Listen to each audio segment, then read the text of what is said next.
철로 역정 13번째. 옆에서 보고 있던 소망이 거들었다.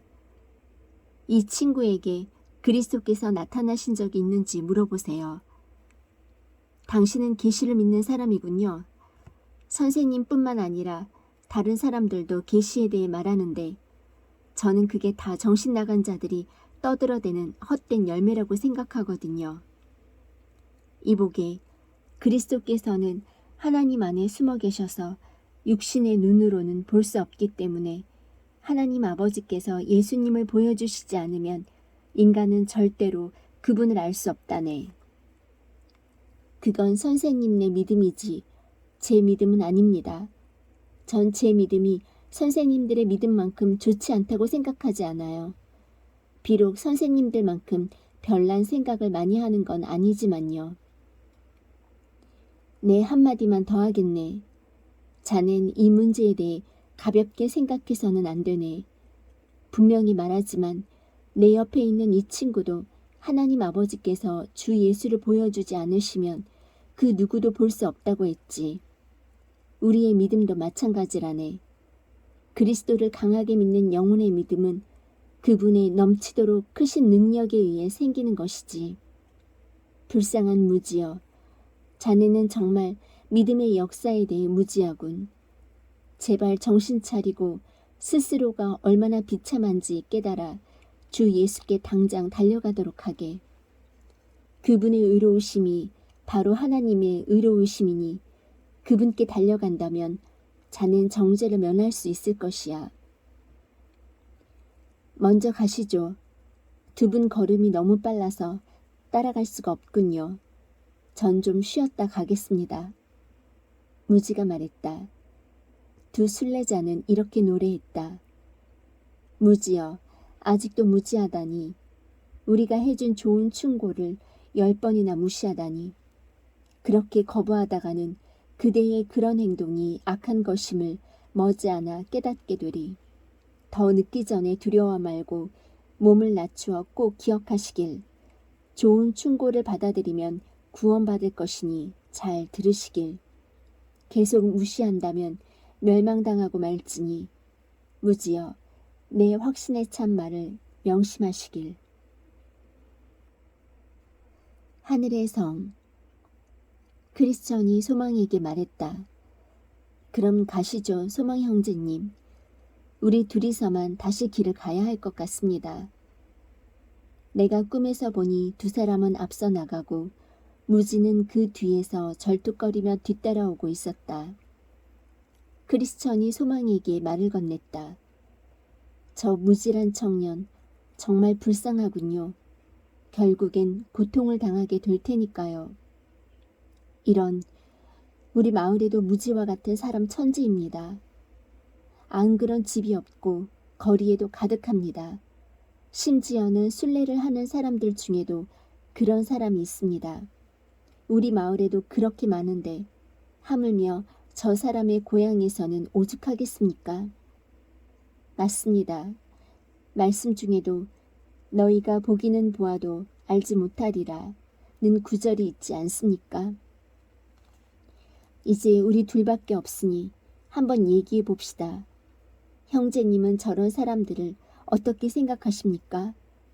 저자들은 자신들이 죄를 지었고 그래서 위험에 처해 있다는 사실을 깨닫고 두려움에 떤 적이 한 번도 없었을까요? 크리스천이 물었다. 형제님은 연세도 있으시니 이미 답을 아시지 않습니까? 내 생각엔 그들도 가끔은 그럴 것 같습니다. 그러나 원래 타고나길 무지해서 죄를 깨닫는 것이 자신들에게 도움이 되리라는 사실을 모르는 겁니다.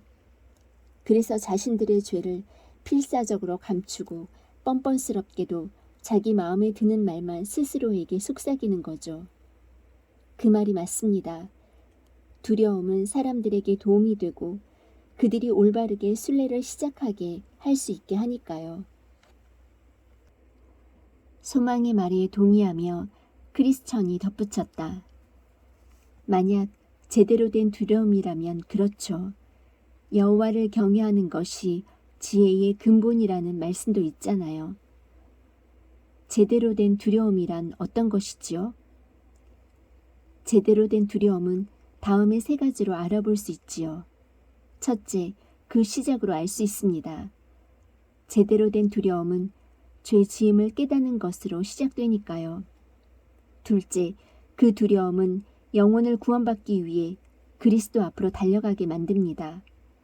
셋째, 두려움은 하나님과 그분의 말씀, 그리고 그분의 길에 대한 높은 경외심을 생겨나게 하며 이를 계속 유지해 줍니다. 또한 이를 외면하거나 오른편으로나 왼편으로나 그 어느 편으로도 그분을 욕되게 하거나 평화를 깨뜨리고 성령을 슬프게 하고 원수가 그분을 욕하게 하는 일을 두려워하는 것입니다. 말씀 잘하셨습니다. 저도 형제님의 말씀이 참이라고 믿어요. 이 정도면 마법의 땅을 거의 다 빠져나온 건가요? 왜요? 이런 얘기가 따분합니까? 그게 아니라 우리가 얼마나 왔는지 궁금해서요. 이 땅을 벗어나려면 아직도 한 3km는 더 가야 합니다. 하던 얘기나 계속해보죠. 무지한 사람들은 죄를 깨닫는 일이 결국 도움이 된다는 사실을 모르기 때문에 오히려 이를 감추려고 하는 겁니다. 그들은 어떻게 두려움을 감춥니까? 첫째, 무지한 사람들은 두려움이 악마의 소행이라고 생각합니다. 사실은 하나님의 역사이신데 말이죠. 그래서 그 두려움이 자신들을 멸망시킬 거라 생각하고 당장 떨쳐 내버리려고 하지요. 둘째, 그들은 두려움이 믿음을 망쳐버린다고 생각한답니다. 사실 그 불쌍한 사람들은 믿음이 전혀 없어요. 그래서 그들은 두려움이 생기면 마음을 굳게 닫아버립니다. 셋째, 이 사람들은 두려움을 느끼지 않는 척하느라 지나칠 정도로 자신만만하게 행동하죠. 넷째, 또한 두려움이 자기들의 그 한심하고 고리타분한 고고함을 빼앗아 간다고 생각해서 온 힘을 다해 두려움을 거부한답니다. 무슨 말씀이신지 알겠습니다. 저도 전에는 그랬으니까요. 이쯤에서 무지 얘기는 그만하고 다른 유익한 얘기를 합시다. 좋습니다. 먼저 말씀하시죠. 소망이 말했다. 그럼 한 10년 전에 형제님 마을에 살던 잠깐이라는 자를 기억하시나요? 그때 매우 신앙심을 뽐내던 자였는데. 크리스천이 물었다. 알다마다요. 그 자는 정직이라는 마을에서 한 3km 떨어진 타락이란 곳에 살았지요. 바로 옆집엔 태보가 살았고요. 맞습니다. 잠깐은 태보와 한 지붕 아래서 살았었죠. 그 자도 한때는 크게 깨달은 적이 있었죠. 그땐 그 사람도 자신의 죄를 깨닫고 그 죄값을 치러야 한다는 것을 알았습니다. 맞습니다. 저희 집은 그 사람 집에서 한 5km 정도 떨어져 있었는데도 그 사람은 종종 저희 집까지 와서 눈물을 펑펑 쏟았지요. 그땐 정말 안쓰러웠습니다. 하지만 누구나 알다시피 주 예수를 목 놓아 부른다고 해서 그들 모두에게 다 희망이 있는 건 아니지요. 하루는 저한테 순례를 떠나겠다고 했습니다. 그러다가 갑자기 자기 구원과 어울리더니 완전히 딴 사람이 되어버렸더군요. 크리스천이 한숨을 내쉬었다. 그 사람 얘기가 나온 김에 왜 사람들 마음이 갑자기 변하는지 그 이유를 알아보죠. 그거 아주 좋은 생각입니다. 먼저 말씀하시죠. 크리스천이 말했다. 우선 제 생각에는 4가지 이유가 있는 것 같습니다. 첫째, 그런 사람들은 양심의 눈은 뜨게 되었지만 아직 마음은 바뀌지 않았던 것입니다. 그래서 죄책감이 사그라지면 결국 믿음도 저버리게 되고 다시 원래의 모습으로 되돌아오는 거죠.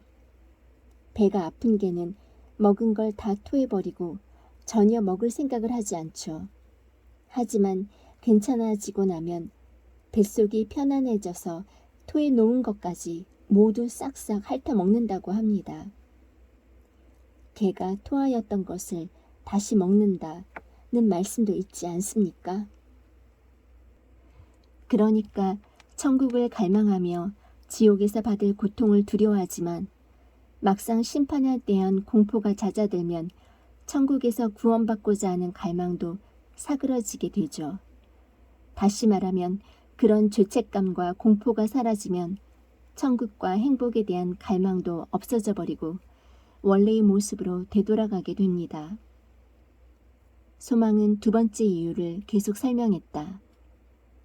둘째, 그들은 자기 자신을 압도하는 노예 같은 공포심을 갖고 있습니다. 그들은 결국 사람에 대한 두려움을 느끼고 있죠. 즉, 사람을 두려워하는 올무에 걸리게 된다고 할까요? 따라서 지옥의 불꽃이 지글거리는 소리가 들리는 동안에는 천국을 열심히 갈망하다가도 공포심이 조금이라도 가시면 다른 생각을 하게 되죠. 모든 것을 다 잃는 위험으로 뛰어들지 않는 게 현명하다고 생각하거나 별로 좋지 않은 불필요한 고통을 일부러 자처할 필요는 없지 않을까 하는 생각을 하게 되는 것이죠. 그러고는 다시 세상살이에 푹 빠지게 됩니다. 셋째, 신앙을 수치스럽게 여기는 것이 그들을 가로막는 걸림돌이 됩니다. 오만하고 도도한 그들의 눈에는 신앙이 하찮게 보이므로 앞으로 닥칠 지옥과 진노에 대한 감각을 잊어버리게 되면 다시금 원래 하던 생활로 돌아가지요. 넷째, 그들은 죄책감으로 인해 공포에 사로잡히는 것을 두려워합니다. 막상 이런 감정이 들이닥치기 전까지는 자신들의 비참함을 보려고 하지 않죠. 처음으로 비참함이 뭔지 알게 되었을 때 그 모습을 받아들였다면 의로운 자들이 달려가는 곳으로 가서 위험을 피할 수도 있었겠지요. 하지만 제가 좀 전에 말했던 것처럼 그들은 죄책감과 두려움 따위는 아예 생각하려고도 하지 않기 때문에 하나님이 진노하신다는 생각과 공포심이 옅어져 가면 마음이 점점 더 강팍해집니다. 제대로 알고 계시군요. 그러니까 그들의 마음과 의지에 변화가 없기 때문이지요. 재판관 앞에 선 중재인이나 마찬가지입니다. 온몸을 벌벌 떨면서 진심으로 회개하는 것처럼 보이지만 사실 그 밑바닥에 있는 마음은 교수형을 당할까봐 두려워하는 것이지 그 죄를 조금이라도 혐오해서가 아닙니다. 그건 자명한 사실이죠. 만약 이런 사람을 풀어주면 결국 도둑이나 건달이 되어버리죠. 하지만 마음을 고쳐먹으면 전혀 다른 사람이 될 것입니다. 제가 지금까지 사람들이 원래의 모습으로 돌아가는 이유를 설명했으니 이제 그들이 어떤 방법을 쓰는지 형제님이 말씀해 주시죠. 소망이 부탁했다. 그러지요. 크리스천이 말했다. 첫째, 그들은 하나님, 죽음, 그리고 앞으로 다가올 심판에 대한 생각을 아예 접어버립니다. 둘째, 그들은 은밀하게 기도하고 욕망을 누르고 주의하고 죄를 슬퍼하는 등의 개인적인 의무를 저버립니다. 셋째, 그들은 생기 넘치고 마음이 따뜻한 그리스도인들과 함께하는 자리를 피합니다. 넷째, 그런 다음 설교를 듣고 성경을 읽고 교회에 가는 등의 공적인 임무에 대해 냉담해지지요. 다섯째, 경건한 자들의 흠을 찾고 그들의 결점을 찾아내게 되면 믿음을 저버리는 구실로 삼습니다. 여섯째, 그러고는 세속적이고 방탕하고 음탕한 사람들을 가까이하고 사귀게 됩니다. 일곱째, 그런 다음에 아무도 몰래 세속적이고 방탕한 생활을 하게 됩니다.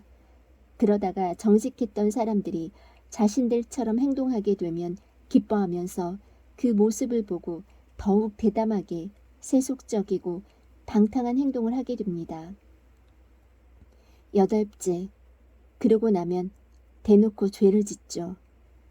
9째, 그런 다음엔 마음이 무뎌져서 노골적으로 본색을 드러냅니다. 따라서 기적적인 은혜를 입지 않는 한 그들은 자기 꾀에 자기가 걸려 비참한 수렁에 빠진 채 영원히 자멸하게 됩니다.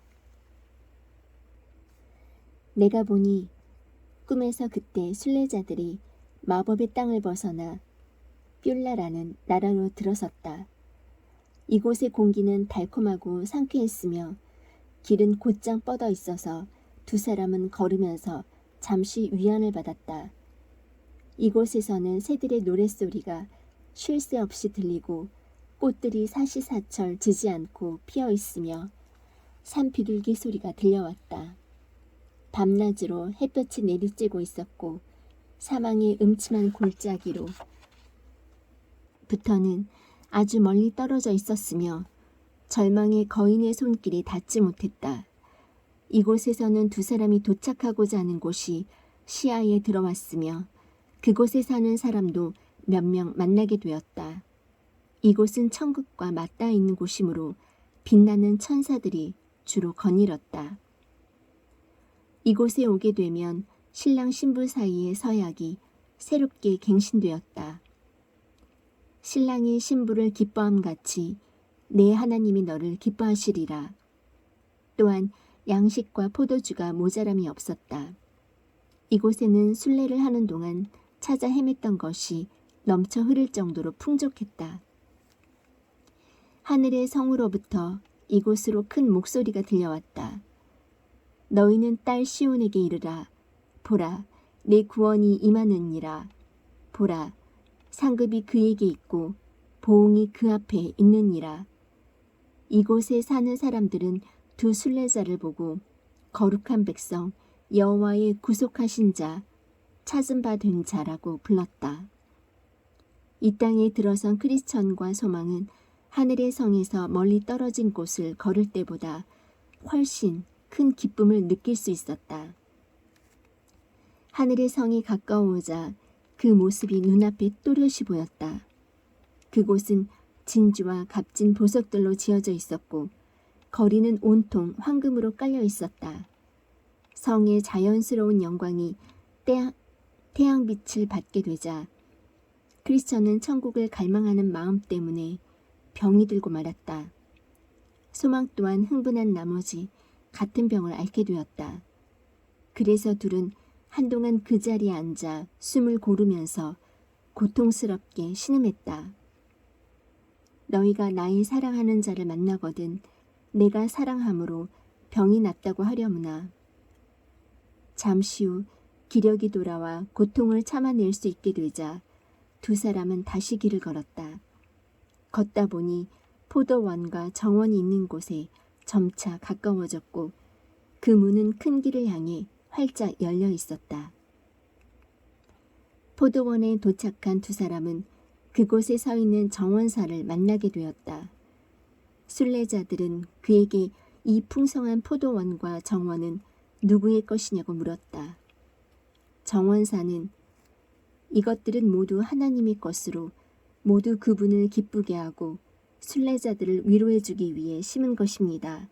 라고 대답했다. 그리고 두 순례자를 포도원으로 안내해 진미를 대접하고 기운을 차리게 해주었다.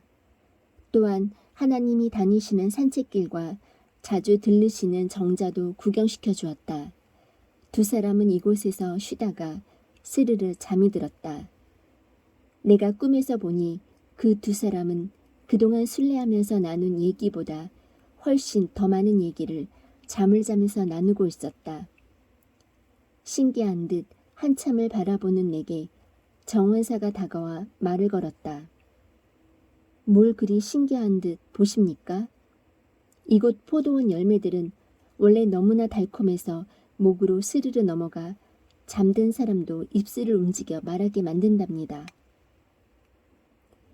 그리고 얼마 후 잠에서 깨어 하늘의 성으로 가려는 두 사람의 모습이 내 꿈속에 보였다.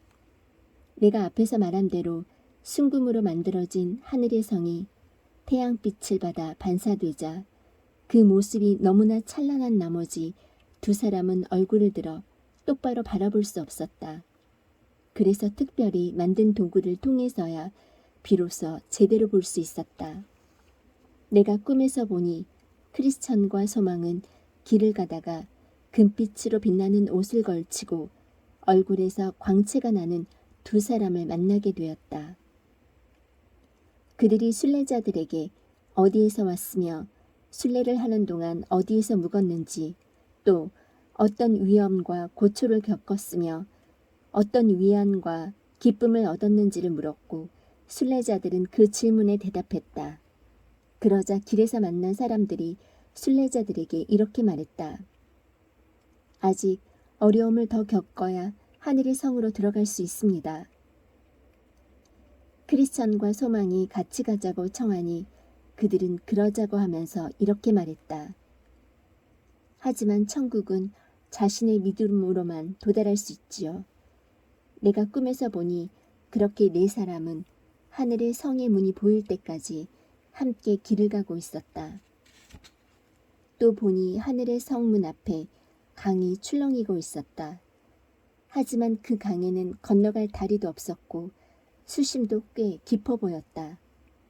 강을 보고 순례자들은 무척 당황했다. 이곳까지 함께 와준 두 사람은 이렇게 말했다. 반드시 이 강을 건너야 합니다.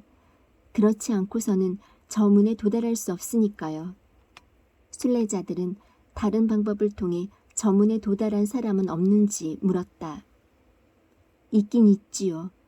하지만 이 세상이 만들어진 후 그 길로 가도 좋다고 허락받은 사람은 에녹과 엘리야, 이렇게 딱 두 사람밖에 없습니다. 앞으로도 마지막 나팔 소리가 울릴 때까지 그렇게 허락받을 사람은 또 없을 것입니다. 그 말에 특히 크리스천은 너무나 낙심하여 이리저리 두리번거렸다. 하지만 강을 건널 방법은 딱히 보이지 않았다. 그래서 그는 강물이 아주 깊냐고 물었다. 아닙니다. 그러나 이어진 그들의 말은 두 사람에게 별 위안이 되지 못했다. 이 강물은 하늘의 성에 사시는 하나님을 얼마나 믿느냐에 따라 깊을 수도 있고 얕을 수도 있습니다. 강을 건너기 위해 두 순례자는 강물로 풍덩 뛰어들었다. 몸이 가라앉자 크리스천은 울부짖으며 소망을 향해 소리쳤다. 강물이 너무 깊습니다. 수심이 제 키보다 깊은 데다가 물살이 집어삼킬 듯해요. 형제님 힘을 내세요. 발이 발바닥에 닿아요. 괜찮습니다. 그러자 크리스천이 말했다. 형제님, 죽음의 슬픔이 내 온몸을 감싸버렸습니다. 전 젖과 꿀이 흐르는 땅을 보지 못할 것만 같네요. 순간 크리스천에게 깜깜한 어둠과 공포가 닥쳤다. 그는 앞을 전혀 볼 수 없었다. 그리고 감각을 완전히 잃어버려 순례를 하는 동안 겪었던 신났던 일들을 전혀 기억해낼 수도 말을 할 수도 없었다. 다만 이제 꼼짝없이 이 강에 빠져 죽게 되었으니 저 문 안으로는 절대 들어가지 못할 것이라는 두려움에 가득 찬 말만 입에서 맴돌았다. 게다가 사람들이 옆에서 보니 크리스천은 순례를 떠나기 전과 떠난 후에 지었던 죄로 인해 너무나 고통스러워하고 있었다. 그리고 중얼거리는 말을 들어보니 잡귀들과 악한 영들에게 시달리고 있는 게 분명했다. 그래서 소망은 크리스천의 머리를 물 밖으로 꺼내려고 가즈네를 다 썼다. 크리스천은 이따금씩 강물에 푹 잠겼다가 반쯤 넋이 나간 모습으로 얼마간 떠오르기도 했다. 소망은 그를 격려하기 위해 말을 걸었다. 형제님, 문이 보입니다. 우리를 맞으려고 사람들이 기다리고 있어요. 하지만 크리스천은 이렇게 말했다. 그건 제가 아니라 형제님을 기다리는 겁니다. 제가 형제님을 만난 후 형제님은 줄곧 희망을 잃지 않으셨잖아요. 형제님도 그러셨잖아요. 소망이 크리스천에게 말했다. 형제님, 제가 옳게 살았다면 그분이 오셔서 절 일으켜 주셨을 겁니다. 하지만 제가 지은 죄가 워낙 커서 그분이 절 함정에 빠뜨리신 겁니다. 그러자 소망이 말했다. 형제님, 사악한 자들에 대한 말씀을 잊으셨나요? 그들은 죽는 때에도 고통이 없고 그 힘이 건강하며 타인과 같은 고난이 없고 타인과 같은 재앙도 없다고 하셨습니다. 지금 형제님이 강물 속에서 겪은 고통과 재앙은 하나님이 형제님을 버리셨다는 신호가 아닙니다. 다만 형제님이 그분께 받은 선의를 마음에서 떠올릴 수 있는지, 그리고 고통 속에서 그분을 의지하는지 시험하시는 것입니다. 내가 꿈에서 보니 크리스천은 한동안 생각에 잠겼다. 소망이 다시 이렇게 말했다. 힘을 내세요. 예수 그리스도께서 형제님을 온전하게 해주십니다. 그 말에 크리스천은 크게 외쳤다. 오, 그분이 다시 보입니다. 그리고 이렇게 말씀해 주십니다. 내가 물 가운데로 지날 때에 내가 함께 할 것이라. 강을 건널 때에 물이 너를 침몰치 못할 것이니라. 그러자 두 순례자는 용기를 내었고 강을 다 건널 때까지 대적들은 돌처럼 꿈쩍도 하지 않고 서 있기만 했다. 결국 크리스천은 강 바닥을 향해 두 발을 힘껏 내딛었다. 그러자 그 후론 강물이 얕아졌다. 마침내 두 사람은 강을 완전히 건넜다. 반대편 강둑에는 빛나는 천사 둘이 그들을 기다리고 있었다. 크리스천과 소망이 강을 완전히 건너오자 두 천사는 순례자들에게 인사를 하며 이렇게 말했다. 우리는 구원의 상속자들을 섬기라고 보내심을 받은 섬기는 영들입니다. 그렇게 그들은 모두 함께 하늘의 성 문을 향해 걸어갔다. 하늘의 성은 매우 높은 산 위에 있었다. 하지만 앞에서 손을 끌어주고 당겨주는 섬기는 영들의 도움을 받아 순례자들은 그 산을 거뜬히 걸어 올라갔다. 순례자들은 처음에 육신의 옷을 입고 강물에 뛰어들었으나 강에서 나올 때는 그 옷을 강물에 벗어버리고 나왔다. 그래서 그런지 구름보다도 훨씬 더 높은 곳에 지어진 성으로 걸어 올라가면서도 가뿐히 매우 홀가분하게 산을 오를 수 있었다. 그들은 안전하게 강을 건넜고 그들을 돕는 영화로운 동행자들까지 있었기에 즐겁게 이야기를 나누면서 산을 올랐다. 그들이 빛나는 천사들과 나눈 대화는 천국의 영광에 관한 것이었다. 천사들은 천국의 영광과 아름다움은 말로 표현할 수 없다고 했다.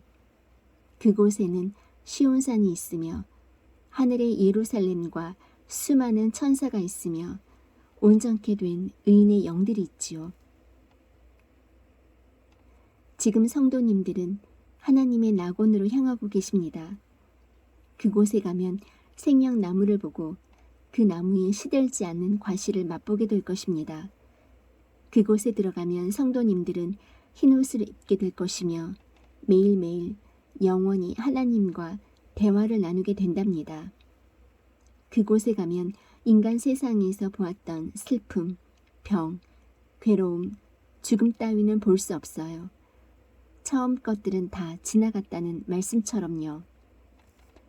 이제 두 분께서는 아브라함, 이삭, 야곱, 그리고 선지자들, 또 장차 닥칠 악으로부터 구원받아 편히 쉬고 있는 사람들을 만나게 되십니다. 무릇 정로로 행하는 자는 자기들의 침상에서 편히 쉬느니라. 그러자 순례자가 물었다. 그 성스러운 곳에 가면 뭘 어떻게 해야 합니까?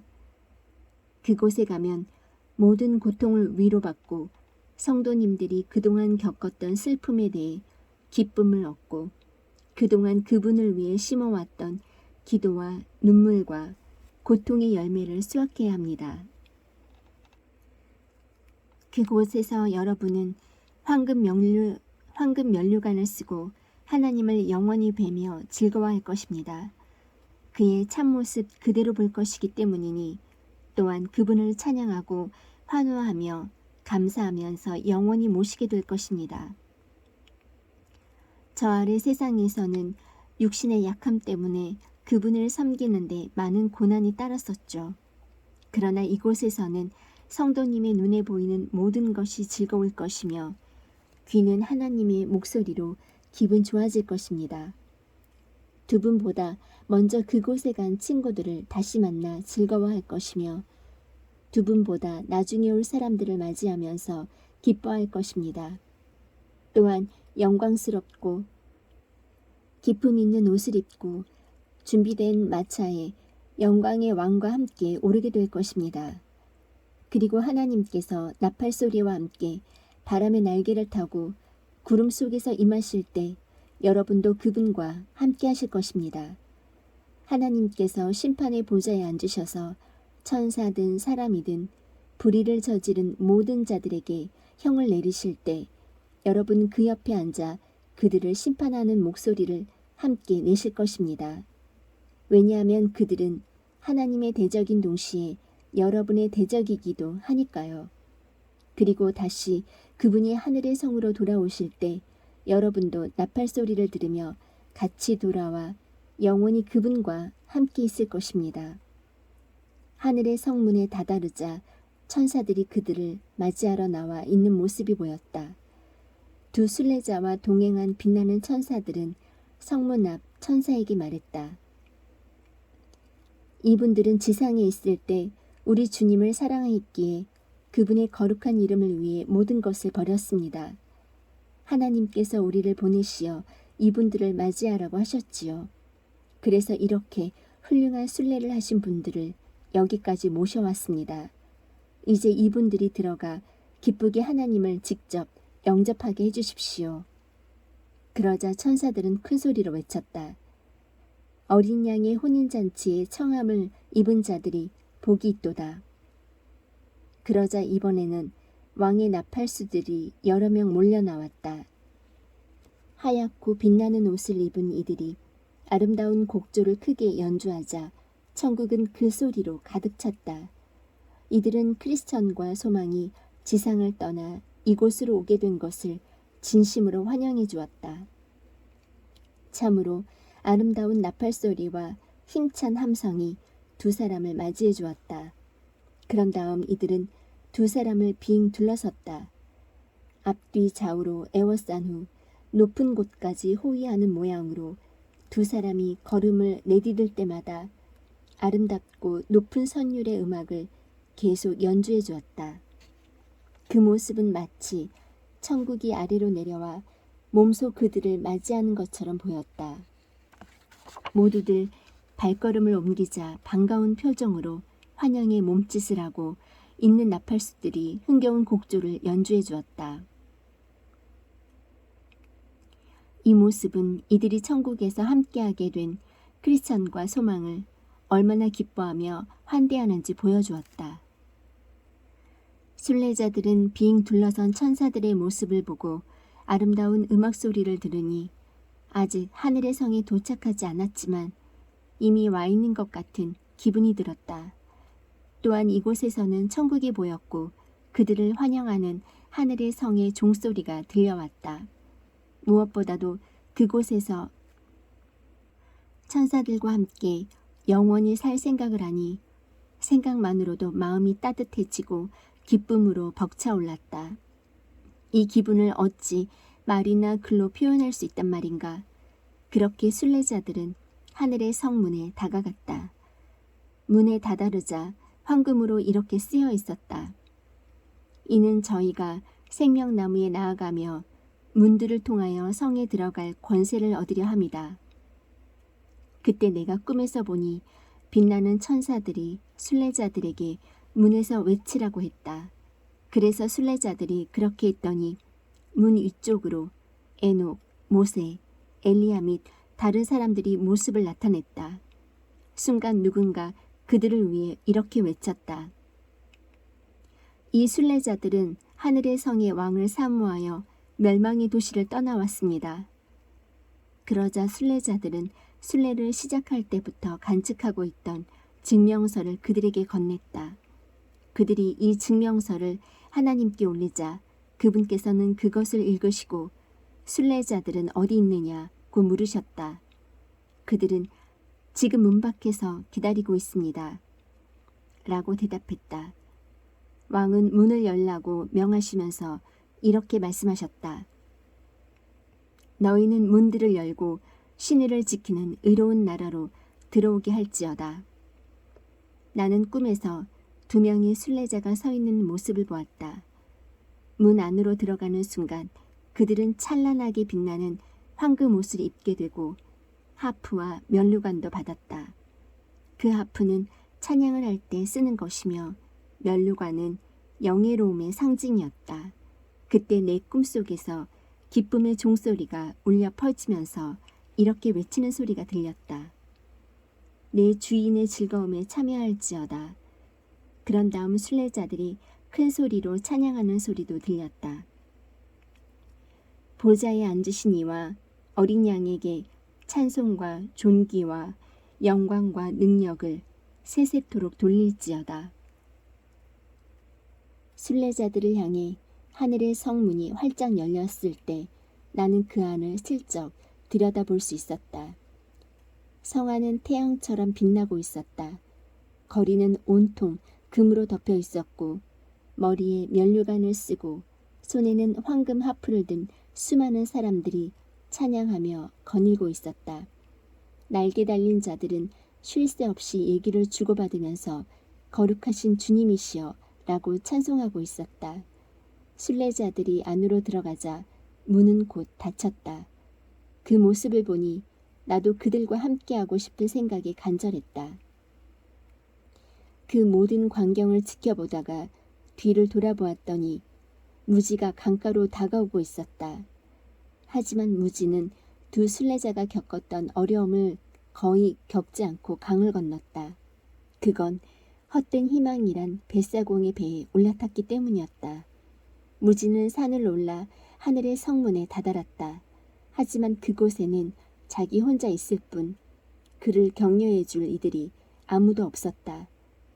그 문에 다다르자 무지는 거기 쓰여있는 글귀를 읽고는 당장이라도 자신을 향해 문이 열릴 것이라 생각하며 문을 두드렸다. 그러자 문 위쪽에서 어떤 남자들이 무지에게 물었다. 어디에서 왔으며 무엇을 바라는가? 무지가 대답했다. 저는 주 앞에서 먹고 마셨으며 주는 또한 우리를 길거리에서 가르치셨습니다. 그러자 그들은 왕에게 올릴 증명서를 보여달라고 했다. 무지는 품 안을 뒤적였으나 아무것도 내보일 것이 없었다. 그들이 말했다. 아무것도 없느냐? 무지는 한마디도 하지 못했다. 그들은 왕에게 말씀을 올렸지만 그분은 그를 보러 내려오지 않으셨다. 대신 크리스천과 소망을 하늘의 성으로 인도했던 빛나는 천사들에게 명령하시길 문 밖으로 나가 무지의 손과 발을 꽁꽁 묶은 다음 저 멀리 끌고 가라고 하셨다. 명령이 떨어지자마자 그들은 무지를 잡아다가 내가 산등성이에서 봤던 그 문으로 끌고 가 안으로 집어던졌다. 내가 보니 그곳은 지옥으로 가는 길이었다. 멸망의 도시에서 뿐만 아니라 천국의 입구에도 지옥으로 떨어지는 문이 있었다. 나는 잠에서 깨었다. 깨어보니 내가 본 것은 모두 꿈이었다. 꿈 이야기를 마치며 지금까지 나는 독자들에게 내 꿈 이야기를 했다. 만약 여러분이 나에게 또는 여러분 자신이나 이웃에게 이 얘기를 전하고 싶다면 그 의미를 잘못 해석하지 않도록 주의해야 한다. 잘못된 해석은 여러분 스스로를 속게 할 것이다. 잘못된 해석은 악한 결과를 초래한다. 또한 내 꿈의 겉뜻만 대충 훑어보고 놀려대는 극단적인 행동을 하지 않도록 해야 한다. 상징과 비유를 조롱하거나 이를 두고 다투어서도 안 된다. 그건 아이들이나 바보들이 할 짓이니 여러분은 내 말의 요점을 꿰뚫어 보기를. 커튼을 젖히고 나의 베일 안쪽을 들여다보고 내가 한 은유를 곱씹어 보아 그 뜻을 놓치지 않도록 해야 한다. 그 숨은 뜻을 찾는다면 정직한 마음을 가진 이에게 도움이 됨을 알게 될 것이다. 책 속에서 쓸모없는 것을 찾았다면 과감히 내던지고 황금을 찾았다면 소중히 간직하기를. 돌멩이 속에 황금이 들어있다면 어떻게 해야 할까? 씨가 들어있는 딱딱한 속 때문에 사과를 버리는 사람은 없다. 하지만 여러분이 이 모든 것을 다 헛되다 여겨버린다면 나는 다시 꿈을 꿀 수밖에 없다.